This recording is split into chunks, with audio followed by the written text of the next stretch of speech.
ਨਿੱਕੇ ਨਿੱਕੇ ਬੱਚਿਆਂ ਨੇ ਜੀ ਅੱਗੇ ਕਮਾਉਣ ਵਾਲਾ ਸੀ ਤੇ ਇਹ ਕਮਾ ਤੇ ਲਿਆਂਦਾ ਸੀ, ਅਸੀਂ ਖਾ ਬੰਦੇ ਸੀ। ਮੈਂ ਆਪ ਲੱਤਾਂ ਤੋਂ ਮੁਤਾਜ ਹੋਈ ਪਈਆਂ, ਕੀ ਕਰਾਂ ਮੈਂ।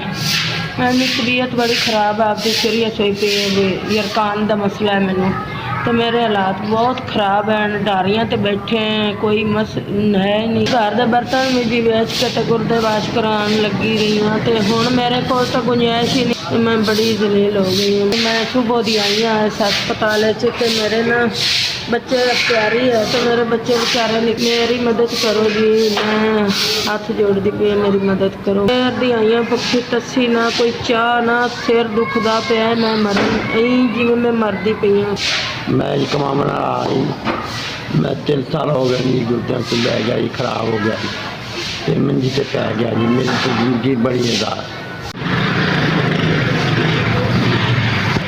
अल्लाह पाक को दे दारू की तरफ करे, अल्लाह थानू तंदुरुस्ती देवे, अल्लाह खून पानी जार अल्लाह थानू तंदुरुस्ती। मैं तो घर बड़ा तंग सी, तो मैं तो पेशा जाने नहीं वापस बड़ी तंग सी, तो मैंने तुहाडा 5000 मिलिया।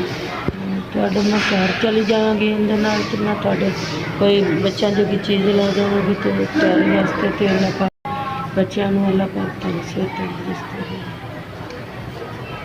अल्लाह पाक तुहाडे इदारे की खैर करे जी, ते अल्लाह तुहानू बहुता देवे।